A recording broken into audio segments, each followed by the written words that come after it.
been a while since we've done the upside down L dance. Mm-hmm. Feels like it's been ages. It has been. It's And we're been. normally side by side, but now I we're mean, we are technically side by side by side side. We're digitally.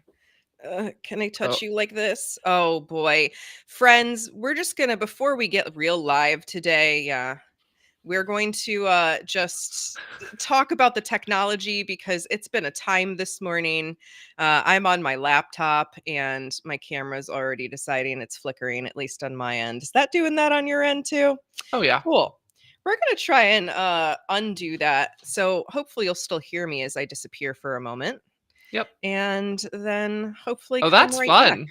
That's real fun. When it's you, but it's not. Oh my gosh, now I'm just a black box. Here we go. All right. Everyone, Slowly. if you're energy sensitive and you're out there, just send some good vibes to the laptop. I live in the middle of nowhere with no internet, like Wi-Fi, so this is going to be a fun time. So, welcome back to another episode of The Shadow Side with Safrianna, where we go and we do what we need to do, even when the technology is being chaotic, even when the vibes and the collective are chaotic, even when the whole world seems chaotic. We are here to just show up in the ultimate unconditional love and talk about what needs to be talked about. So, welcome back again to another episode. I am so glad to be joined by my partner in crime here, Ikenna Luna. Ike, since you haven't been on the shadow side, if you don't know out there, Ike and I do have a podcast named after our brand, Living Luna, Uplifting the Others. And we do have 2 seasons that are out there that you can listen to. But this is your first time being on one of my solo programs. So welcome. Would you please introduce yourself to the audience? Thanks. My name is Ikenna. I am a licensed graduate professional counselor, so like basically on the verge of becoming like fully licensed, working with queer and neurodivergent peeps of all ages. Um, and that's like my career, but also I am a musician. I am a multi-passionate creative.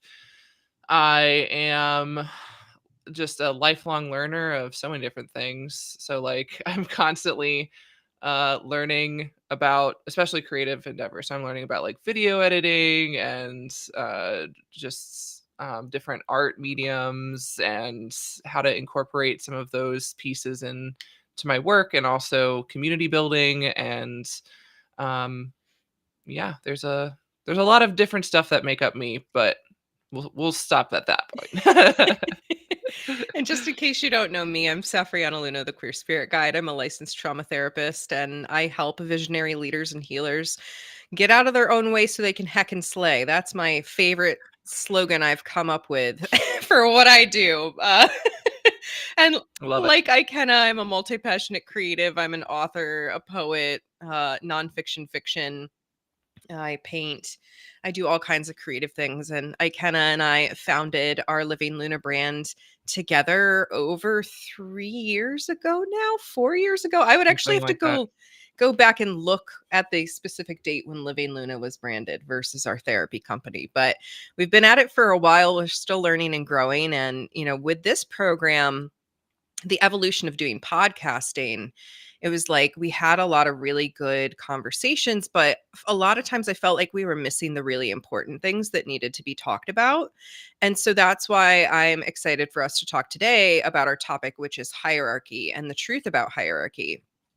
So, it's a pretty heavy topic. We're going to kind of look at it from a couple different angles and just discuss, and of course, welcome your comments and questions. But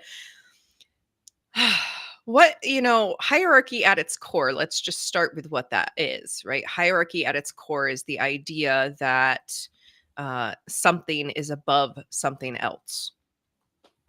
So when we start to apply this to the human collective, it gets really problematic. We're going to break that down today. So yeah, anything you want to jump in with, Ike?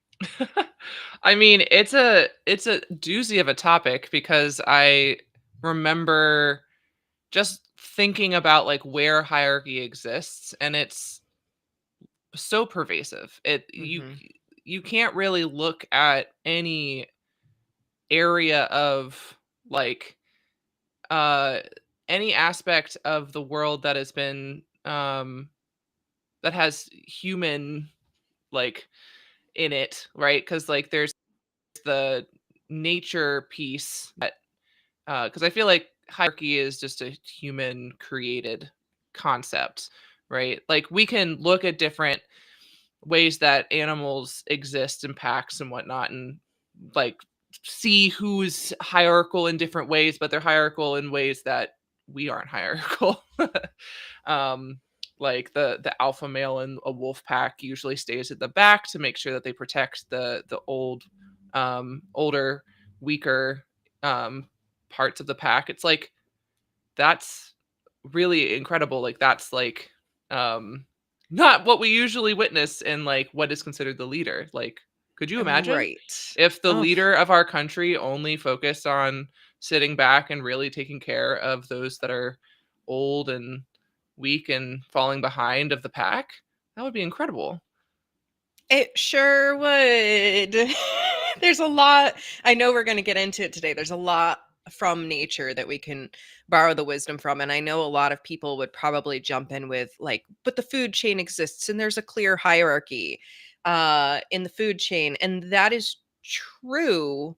But you only see humans trapping other animals in pens and force feeding them to slaughter. Mhm. Right, so there's some things there, but when were you first personally aware of there being some form of social hierarchy, or I want to call it artificial hierarchy? Oh man. That's tough because it's like when you are a child, that's kind of when you're first shown that there's hierarchy in your experience. Like, because usually adults are like, well, I don't understand why you're upset about this. So you're wrong. Uh-huh. And it's like, okay, so obviously there's more value for you being older, and therefore your experience can dictate what my experience is. So that was like the very first is like when I would be very upset, and usually it would be a an adult figure being like, you are being over dramatic, or Mhm. you are being too much, or why are you crying? There's no reason to cry about this. Yep. And yeah, so that was probably my first realization that it was like, I have no say. My lived experience is wrong. And apparently, I need to only care about what this other person is telling me to feel. Right. Yeah, that hierarchy, and again, it's a false hierarchy, it's an artificial hierarchy. And my poor little brain is like, "Oh my gosh, there's so much to say about this." Um because we definitely have like this mentality that the elders know it all, but what we see in more diverse cultures, indigenous cultures, in like real lived wisdom, is that the elderly always have things to teach the young and the young always have things to teach the older, right? And that neither is better. Like that's the core wisdom. But yeah, for me, I would say I first started to really notice hierarchy when I also started to be abused. Mhm. So in my early childhood, it was just me and nature. Like I was just outside all the time. I did not really interface with society or church. I didn't go to church until I was actively being abused. So, like, there was no religious hierarchy even until, I mean, it was sprinkled in there, but it didn't really stick until I was older and I was in this really, nasty situation being abused by an adult. And that adult used his power, his religion, his political status to explain to me why he was in the right. And that started to make me believe or question, like, well, are there belief systems or kinds of people that are quote unquote better, and it never landed with me. And I know part of that is because I'm a bio number 9, and it just doesn't stick. Like hierarchy doesn't stick, and it was always very confusing. But it was this reality that I was still stuck in the hierarchical system, even if I didn't believe in it.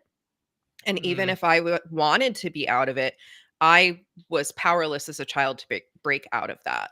So that was kind of my initial experience of hierarchy. So this goes right into the next thing I want to dive into, which is us versus them mentality. Because again, going back to my experience, which was being groomed by a person who I know is a Christian nationalist, who thinks there's only one right way to be, mhm, and that is to be completely right wing, completely Christian, born again, and to have dominance over anyone who is not white, and dominance over anyone who is not Christian and not male.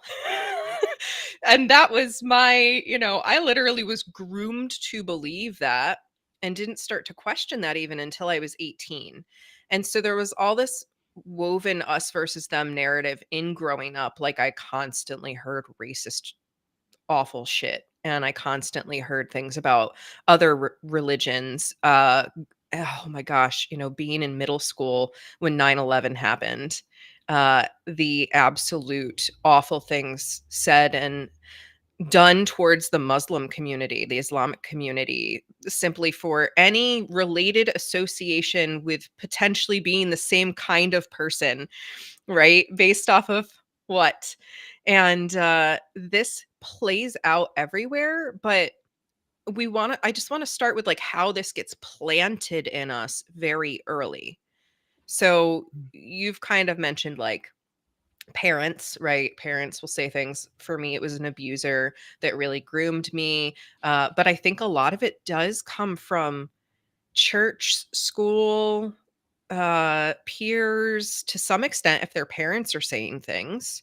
mhm. I mean, I mean, my best friends that live down the street from me, like, thankfully, my parents, like, showed me that we could question some of their more um intense beliefs, like for example, like they didn't let their kids read Harry Potter because it had witchcraft sort of thing, but they let them have Star Wars things. So apparently the Force is different, which I mean it technically is, um but it there were some things that I was like, you know, I would have to respect the mom of those kids that I would go, because I would want to play with them and hang out with them, and then the mom would have like the final say of different things. And so I would say like, "What the heck?" And she would be like, "That technically is close to you saying hell. So we don't allow people to say that." And I'm like, "Mhm, interesting." hmm. So there's it was interesting from my point of view, because there were some pieces of like, this is too rigid. Like there was like this rigidity piece. And I think it's because my mom grew up in Catholicism and she decided to go and become Protestant. And so there was this, like, that was her own kind of like coming out journey, like her Hmm. small little coming out journey of like, this is too rigid. I need to have a space that I can be a little bit more um like be a like she saw the hierarchy of how no woman was allowed to be in any part of leadership in the Catholic Church at all, versus in Protestant churches women are in leadership positions all over. So it's like she got out of that to get into here, into the Protestant. And so but that was just like a little shift, Hmm. right? Like it was a safe enough shift to get to like, I still believe in Christianity, I still believe in this stuff.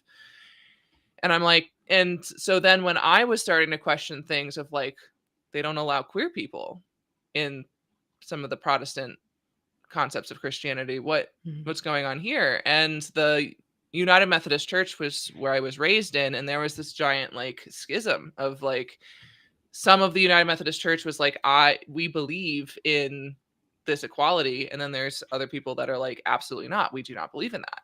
Right. And I can already feel myself, this topic is so hard because I can feel myself getting down a tangent that isn't necessarily related to the initial, like, bring me back to the original question, please, because I feel like I'm going off into a tangent that's not necessarily fully related to it. Well, what I'm hearing you speak to is the rigidity that Mhm. many of us experience because we were, for the most part, raised to believe one thing, right? I I feel like there are very few instances, it's becoming more and more common, but few instances when we were growing up or our peers were growing up or even some of our maybe a little bit older peers did not experience that upbringing that said, "You know what? I want you to decide for yourself. Here's all the options on the table. There are hundreds of world religions, and you don't even need one. You could just be spiritual and breathe and go outside." Uh, we weren't taught that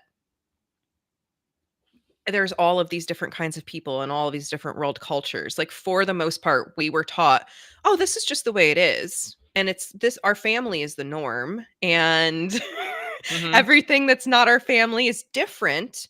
And in some cases, like, I've spoken a lot publicly on my journey with racism and how I didn't really understand what racism was. Like, I didn't experience it until I moved to Maryland, and then there were racists everywhere, and I was like, "Oh, what's this? Like, am I supposed to think and feel this way?"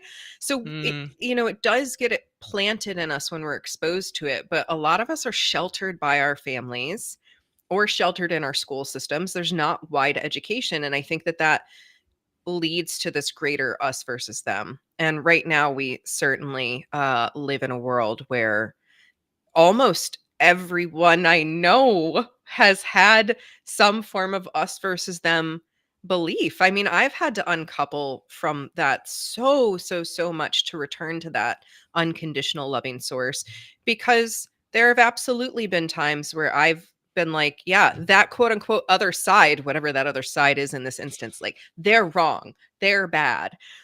But that is still us versus them. And it's still putting us on a hierarchy of like, my ideas are better than theirs. End of Mhm. story. Right. And so this creates lots of problems. So I want to go into my next point, which is like inherited power structure.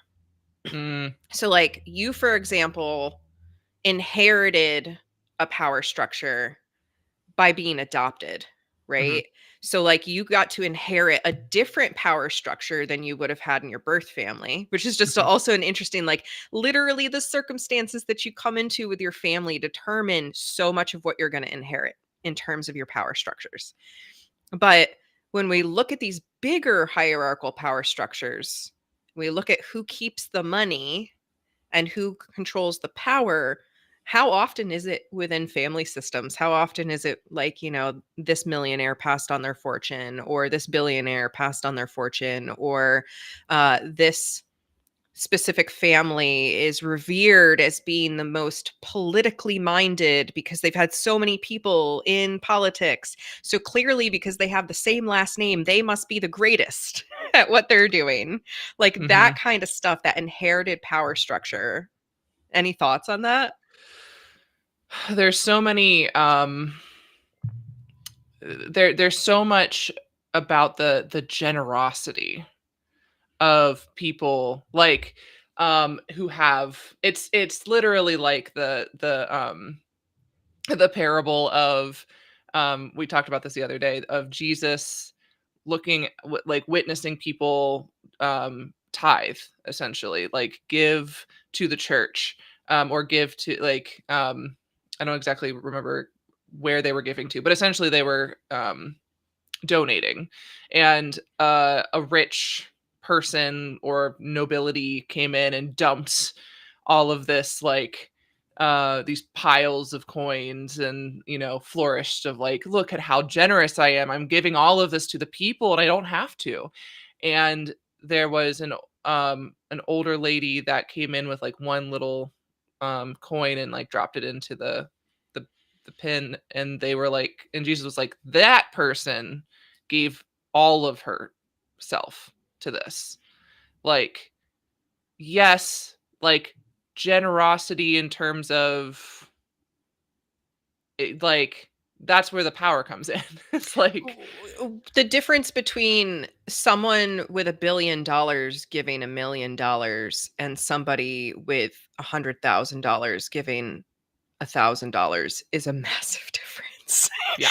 The power dynamics there huge, right? Hmm. And that's this, when the power structure is literally just being passed on and no one's questioning it, what is, it's only serving one kind of people. Because in that parable, I can't help but think if that rich person instead handed their wealth out to the community instead of rolling it into the church or wherever it was being given, um, that woman in this parable wouldn't have just had the one coin. Because Mm, there is plenty of resource to go around, and that's where this whole inherited wealth, inherited power, inherited belief system continues to keep us very trapped in the us versus them mentality, and then in that like ranking of people, because the big issue is that we literally as a society believe that because someone has all of that money, they are morally superior and somehow deserved that over other people. and But that they that's have, yeah. And if they've paid for it, if they've paid for the, let's say, like, there's so many, like, at universities, for example, you see buildings all over the place that have the same last name because philanthropists um, donated millions of dollars to build a certain thing, right? Mhm, Same thing for people who donate for grants, right? The grants have specific, like, we both worked at a hotline for domestic violence and sexual assault. Those are based off of grants. mhm. Now, there were certain things that you couldn't offer for people because Yeah. it wasn't under the grant. There were certain way, like, there was still restrictions. Or when the buildings are built and they have the person's name on it, like, it's almost similar to people being like, well, I'm paying taxes and my for schools to have public education, and therefore I want the public education system to only teach the things that I want my kids to learn. And it's like, why are we, like, that's, it's interesting, there's like this entitlement to rigidify the information. And I'm almost curious if that means, it's like, it's so hard to determine if, like, people are afraid of others knowing different lenses. Mhm. So it's like, no, we have to keep you stuck in this particular way of viewing things so that I know, it's like it's informational assimilation, essentially. Mhm. Like, oh, like, how dare you look out past this or have a different way of living life? In order for me, from my point of view, fully understand you, you have to learn how I think. Mhm. And it's like, okay, but why aren't you doing that to someone else? Like, why are you not considering learning about someone else's point of view and how they look at things? Yeah. Instead of being like, no, you have to go based off of what I have explained.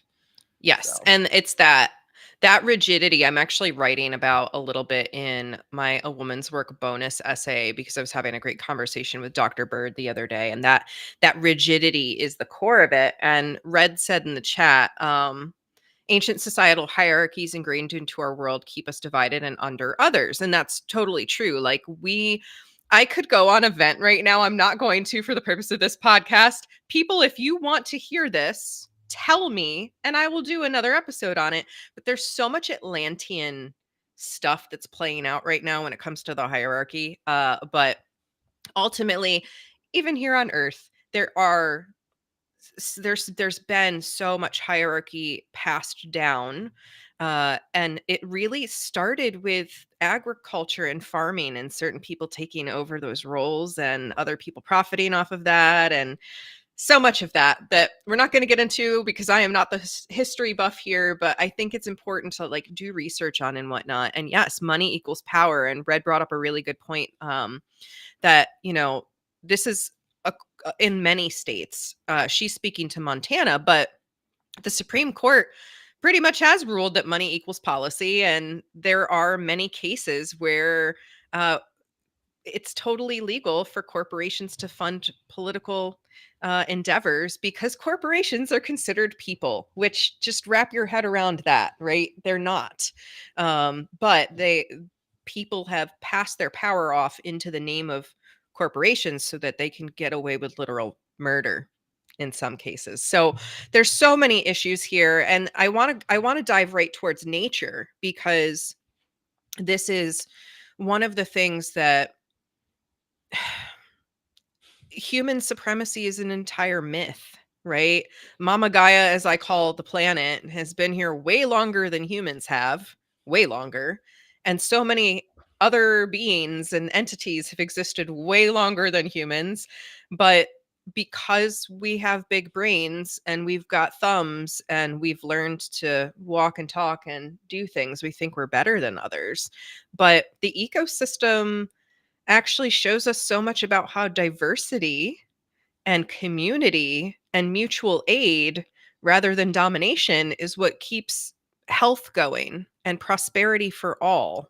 And it really is like when we look around at extinction, the extinction for the most part isn't happening because of humans are animals, but the what we consider animals, it's not because the animals are killing each other off completely and utterly. It's because of things like deforestation and ocean damage and pollution and humans thinking that they're better than everything else and so can just go through and prolifically take over everything. And that is having some really, really devastating consequences on not just the planet, but us as well. And a lot of people don't want to look at that Nope. at all.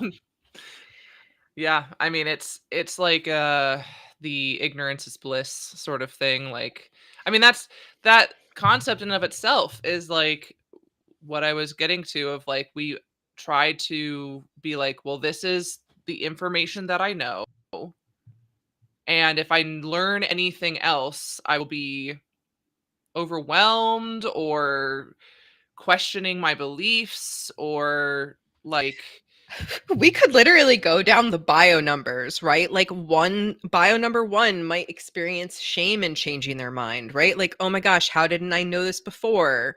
A two might be disappointed in themselves for not understanding it. A three might be upset they missed detail. Like, an eight might think they're not loyal enough to their family system if they break out of their ideas. Like there's all of these different lenses. A five might be rigid in their framework because the framework is what they build. And if something doesn't fit in the framework, like what do I do with that? So there's mhm, all of these different stories behind why we divert our attention or why we stay in that rigidity, but it's a choice. It is 100% a choice. And we can move in the direction of being better and not having this hierarchy. So, human power and control, uh there's all of these excuses humans use for why they are better, right? And I mhm. think that we have bigger brains and we're the smartest species is like one of the collective's favorite stories. I don't know that that's really true, friends, but you go on believing what you want to believe, I suppose. But is it like what if we feel ourselves in a hierarchical situation, like we believe ourselves superior to someone or something else?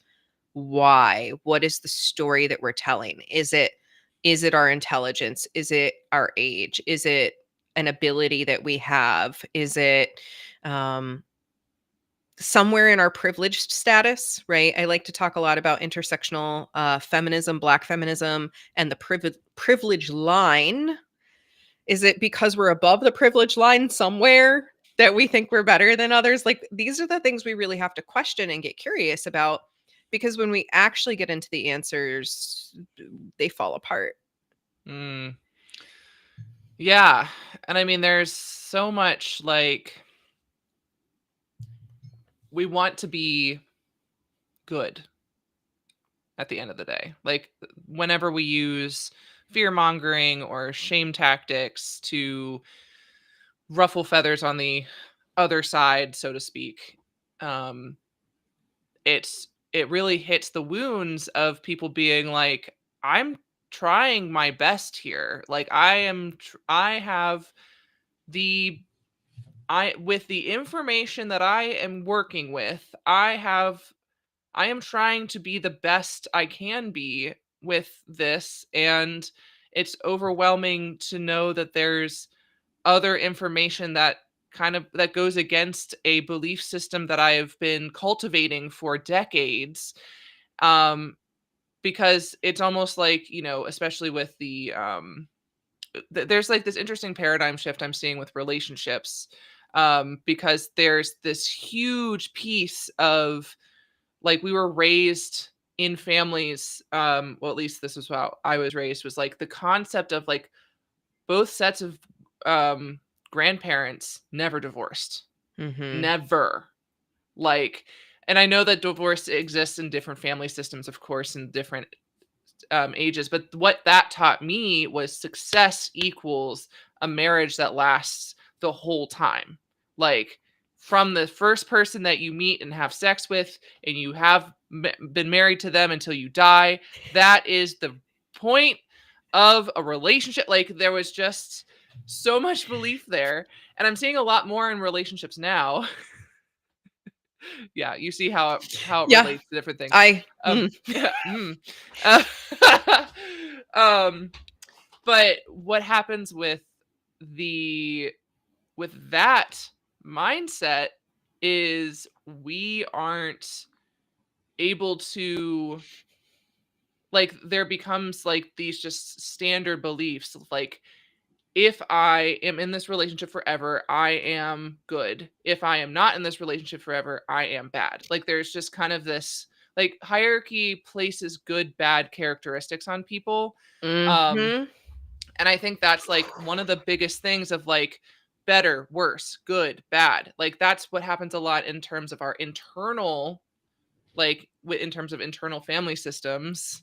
Like if you take a part of you, and there's like books, like there's this book called No Bad Parts for that reason, because every aspect within us can have a can get activated to such a degree that could like have us go into a behavior that causes harm, Mm-hmm. even if it's unintentional. And that doesn't make us a bad person. Like, but all of us have that within us in terms of these pieces of us that don't, like, yeah, so the bad good references that we make just absolutely overwhelm us in terms of proving our goodness, I guess. Like, Well, and this is the thing. Like right now, I'm gonna get very political for a second. excellent. Right now, people who appear Latino, Latina, Latinx, or Hispanic appear, right? They may not even be, but appear. Those people are being targeted Mm-hmm. in the US.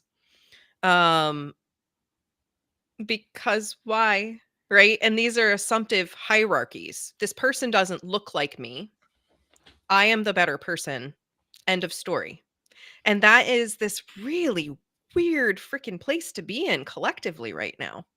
Mm-hmm. Because you would think, and what kills me is that the same people who are quick to point fingers at people who look a certain way are the same people who tend to then try and share the I'm colorblind thing. Mm. And that's hierarchical too, when you try to like wipe out everybody and homogenize everything and whitewash, right? That is still putting whiteness on the hierarchy. It's I literally could go off on this for Well, there's forever. yeah, because that's the thing, is like whiteness is not about skin color anymore. Whiteness is an ideology. Mhm. I have Big feelings about that. But like that's the rigidity, the Mhm, going back to that inherited power structure, right? mhm, Because whiteness is now inheriting the power structure, which is mhm, why we need more white and white presenting people to keep pushing back against the power structures, right? Um, but this hierarchy of, because someone is different, period, they are lesser than, has to go away. For as long as that exists, we cannot have world peace. For as long as that exists, we can't have collective unconditional love. And it really my other partner has a saying that he says all the time, that every accusation is a confession. mm, And again, a lot of the things that people try to point fingers at when it comes to like an us versus them side thing are often pointing fingers about the same thing they themselves do on their own side.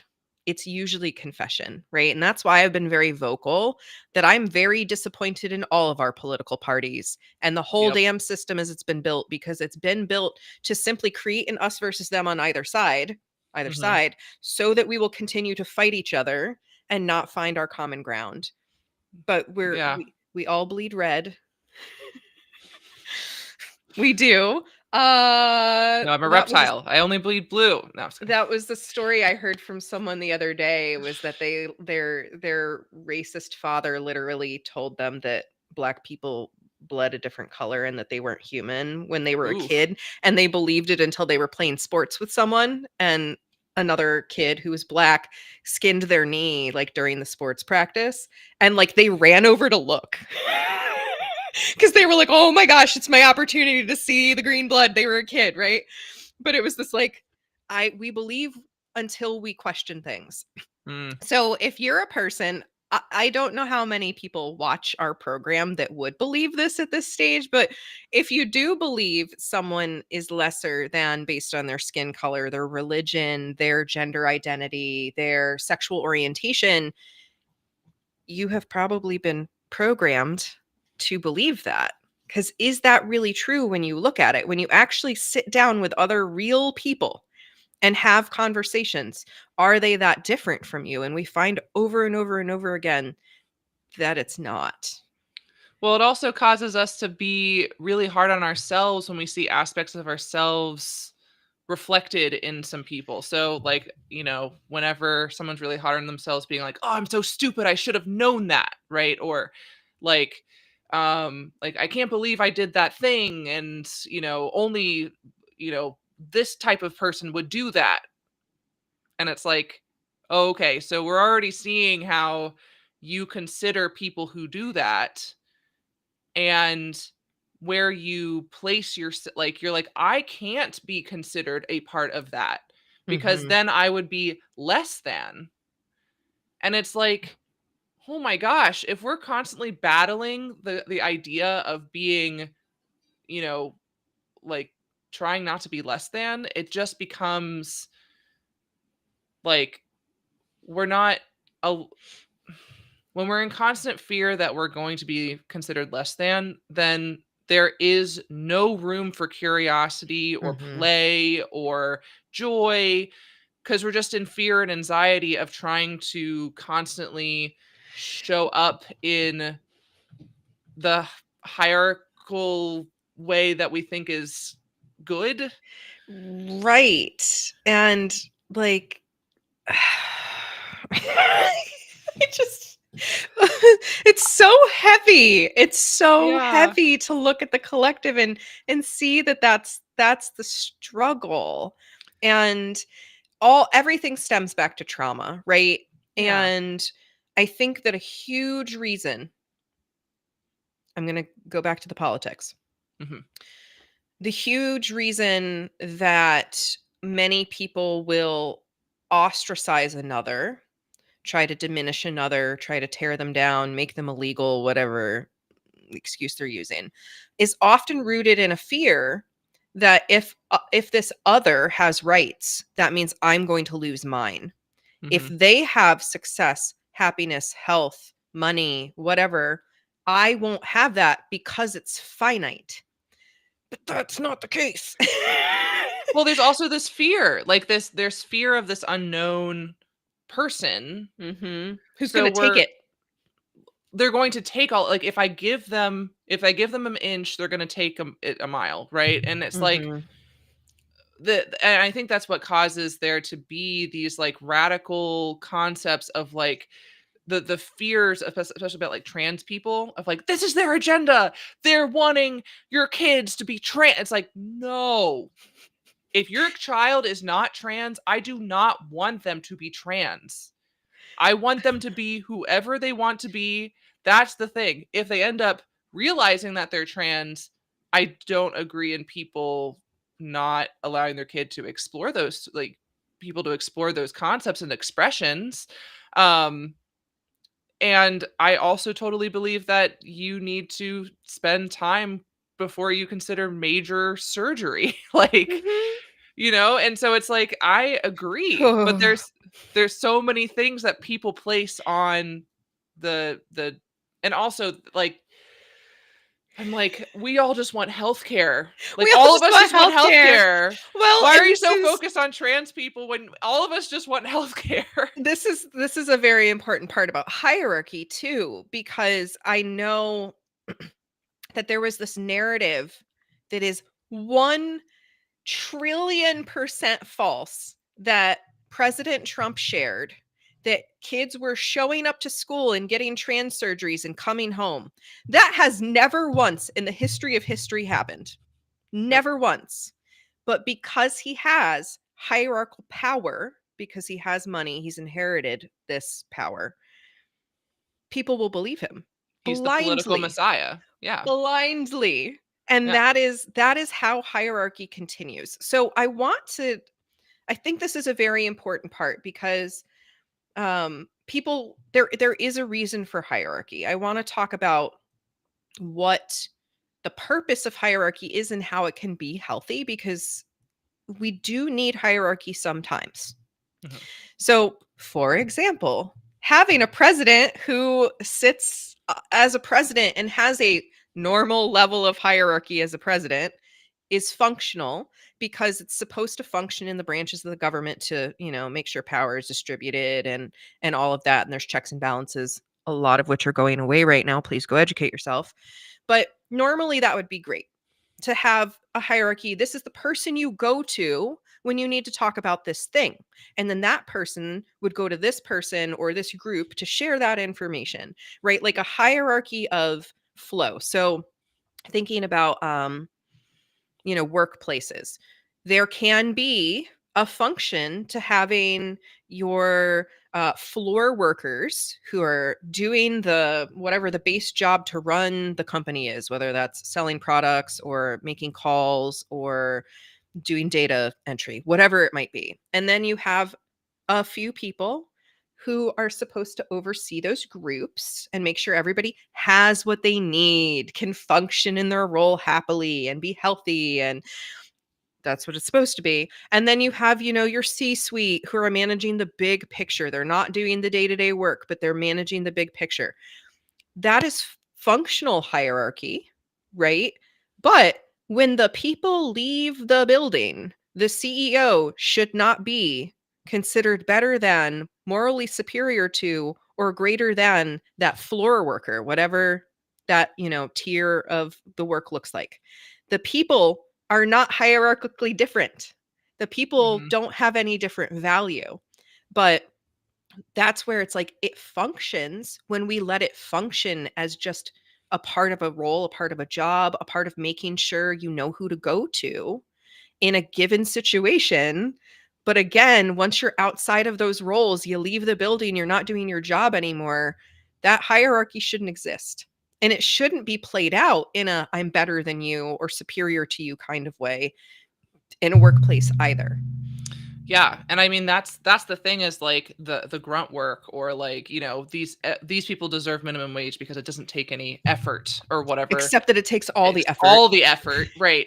And it's like, I remember in high school the hierarchy of, you want to go to an elite university and learn STEM, math and science based stuff, and you were just less fortunate slash, not smart enough, or um, poor if you which poorness is related to lack of intelligence, but that's not at all. I have met so many people who were raised poor, like, and that are incredible, like super smart, um, based off of their life experiences that I didn't experience as a middle class child.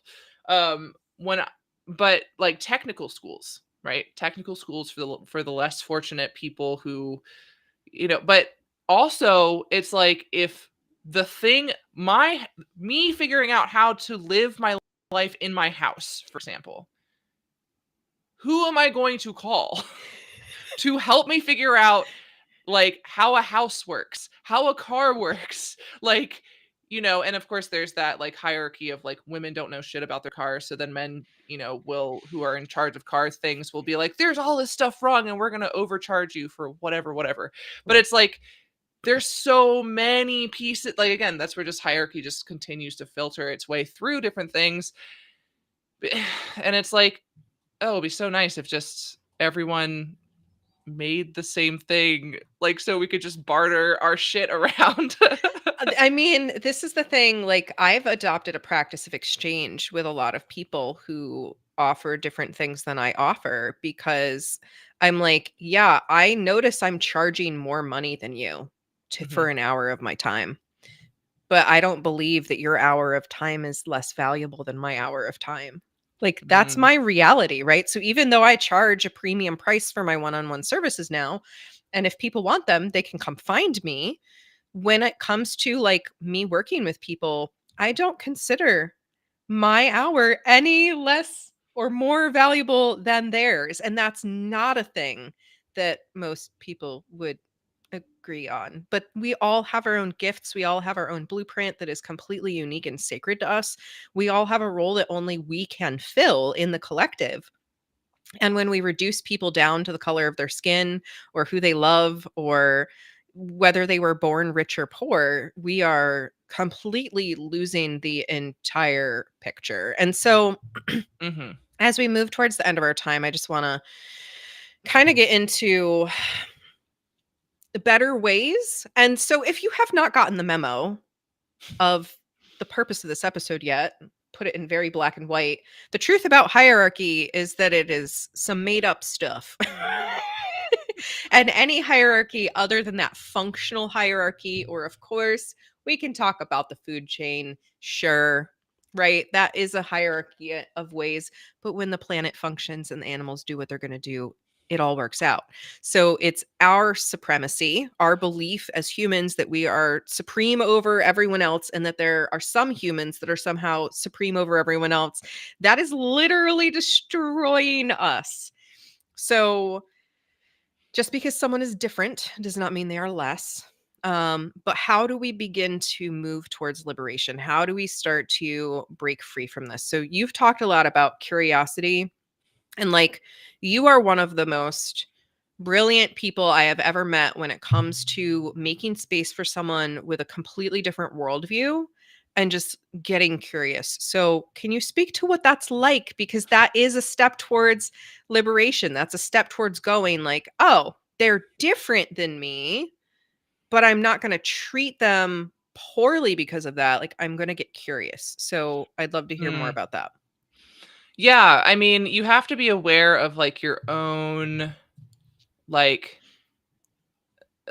I get very aware of my own like physical feelings when someone brings a like uh any sort of opinion or what they're seeing, or but I usually what I realize is that a lot of people's beliefs and opinions um are just kind of like overarching, like they're very generalized unless you ask more questions, right? So when they're so overgeneralized and you're feeling a bunch of feelings about these overgeneralized concepts and beliefs, it's like, do I have all of the information as to why they believe this thing? Hmm. So like one of my very first experiences I had as a high schooler, I asked a friend who was an atheist, because I was just curious of like what caused her to decide to be atheist, and I was like, "So what are you like, what caused you to decide that? Like, what was your experience that led you to believe that? And so she provided me with a lot of different points of view. And at that point, I was questioning my own religious concepts. So it was easier for me to do that. But I've also talked to people that have different political views. And I'm like, it's interesting because, like, for example, my mom does a really good job of like explaining her, like, the history of like why she believes things that she's witnessed in the past and what she's concluded from those things that she's witnessed. And that's very, like, it's very fascinating to hear what people's experiences are, and to be like, and to offer them different points of view of like, well, if I'm to offer this kernel of a different opinion or a different piece of thing, like, what comes up for you, right? Mhm. What sort of, so it's like hearing that, but also giving people the space to completely say what they are trying to say too is very important. But at the end of the day, I am not trying to, the goal for me is to model that as a person from the other side, I can kindly give them space and, have a conversation about our different beliefs and not evangelize my stance. Yeah. And I think that's like the hugest thing for a lot of people is them feeling like, oh, this person just invited me to talk because they wanted to change who I am. Mhm. And so it's like I might start a conversation because I'm concerned about the path that they might be going down, but I'm not going to reach anyone by being like, what you believe is wrong and harmful, because they're just going to want to run into the corner, their more radical corner, even more because I'm not listening to them. Right, triggering that shame, fear, disappointment, whatever Yeah. that looks like. Yeah. So it's not, again, as you say, for roles, like, that's not everyone's role. Because like when Mhm. I have talked about this curiosity for people, especially when it comes to people who have voted for Trump and are confused about being affected um, in some of his policies that he's bringing up, because you will be affected by them. All of Um, us. all of us are affected, and in not great ways for a lot of them. And they're like, I didn't expect this to happen. There's a lot of people that are wanting to be like, well, I freaking told you so, right? Or you deserve this. Which makes total sense from an Which ego perspective. It total sense of totally us does. wanting to feel that way. Absolutely. But if we're wanting to create, like, and that might not be your role of being the person that offers a curious question, like, space for someone to talk about that. In which case, go out on the front lines, call your representatives, do a bunch of other things um, in the social change ecosystem, because Mhm. everyone has a role in social change, social activism, that you don't have to be that bridge builder. Like, Right. that's specifically, like, the curiosity piece helps everyone in every role, but like specifically I use the curiosity to try and be the bridge builder in those moments. So, Yeah, and that's so needed, and we need those bridge builders because again, there is no real hierarchy. It's all mm-mm, fabricated. It's all made up, literally. We are just humans, and humans truly all really want the same things. Like we just want to live a healthy life of dignity. mhm, And I literally don't understand why anyone would disagree with the sentiment that we should all be allowed to live a life of health, dignity, and respect without harming one another. That's where the sticking point is because we really do all this harm. And trying to understand someone else's perspective and open a line of dialogue if you can't hold space is going to do more harm. So, thank you for speaking to that it's not everybody's role, but there are so many things that we can do. And even if you just invite that energy of curiosity into yourself and you go, I'm really curious, why does that person believe the way that they do? Like, how could they have missed the memo that hard on this thing over here that I believe in? That curiosity can begin to thaw some of those like frontline internal defenses that like want to go on the warpath with anyone who's different. Again, going back to this, when you look at it, everyone is doing the us versus them. There's no quote unquote side that's right. If you consider yourself on a side and there's another side that you need to attack, you're probably playing into the us versus them, which is so complicated because there is no middle ground right now. Like there is no middle ground available for us because we've gotten to this like point where it's so dire.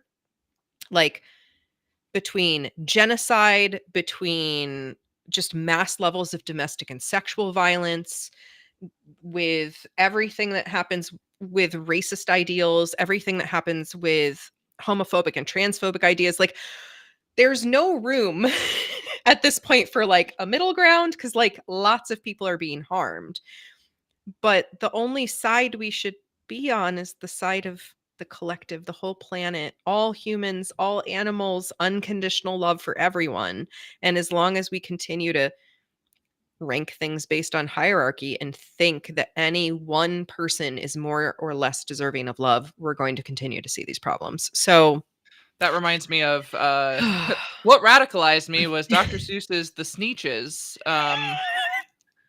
If you haven't, I know Dr. Seuss is problematic in different ways, of course. But again, like, just because there are problematic people in every field all the time, none of us are innocent. None of none of us. us are we're all problematic and we all have to work on that. Yeah. But with like the Sneetches and like the Lorax, like there were some pretty solid uh concepts there where the Sneetches was like the Sneetches with the stars on their bellies were better. The ones without the stars on their bellies were not better. And so this Mr. McMonkey McBean came over with his like weird contraption, and this is the I'm like now making this connection. I can't believe, like, as a kid you're like, this is so funny, but as a Mr. McMonkey McBean saw that conflict and was like, I will give you this ability to change to have a star in your belly. And then all of the ones that had stars on their belly being like, uh, well, we need a way to make us still better. So Yep. now we're going to make it so. And so then he's like, that's great, because I have another contraption that takes the star off of your belly. So then all of them started like going through it over and over. And it was just, and he was making all of He this was making money. all the he was making all the money. Go follow the money. And this is why I know, like, with the two-party system, the money, it's on both sides, right? Like, Uh-huh. this corporations are people, and we treat our corporations better than actual human beings. Like, yeah, it's exactly that. It's exactly that. And we can't keep doing this. And I know that this is an uphill battle, but the battle is going to be won through the power of unconditional love, through getting curious about each other, through being willing to step away if we can't be kind. Mm, Like, because perpetuating harm perpetuates harm. It's just a ripple effect. So, how much different could our ripple effect be if we were able to be curious, if we were able to be loving, if we were able to see ourselves as more equal and different? E- mhm. Different does not equal hierarchy. It just equals different. End of story. Like, that's it. That's it. Yeah. Unity of everyone accepting the fact that we're all different, but not different in a way to be perpetuating hierarchy of like, oh, yay, I agree in difference, in a way to, take advantage of people. And it's like, no, No, just no. we're just different. Yeah. So I hope that there were some gems in this for you, whoever got to watch us today, and just know that we are here. Living Luna is here to create community. We had a great conversation in our server the other day about what radicalized us all. And I was like blown away because I know we have people of all different kinds of political beliefs and whatnot, and their different religions, different genders, orientations, you name it. And it all kind of came down to, yeah, I'm sick of the us versus them. I'm sick of people being pitted against one another and the corporations profiting Mm-hmm. and the rich getting richer, the billionaires getting richer and still dodging ever more responsibility. So we're here building community that sees each other and that doesn't see anyone as more valuable than anyone else. So please always feel free to join us. I think the easiest URL is discord.me/livingluna to join us over there. And otherwise, head on over to livinglunas.com/socials and you can literally see like all of our stuff. And I'm saying it out loud because some of the platforms we're on like to suppress us if we put them in things. So, speaking of which, just a quick shout out as we finish this episode up today. I am less and less on Facebook these days. These podcasts and live streams and such are still being streamed there. But if you want to be connected, 100% for sure, because we're coming up on the year anniversary of my account getting banned before. Please follow us on YouTube, follow us over in Discord, get on our newsletter.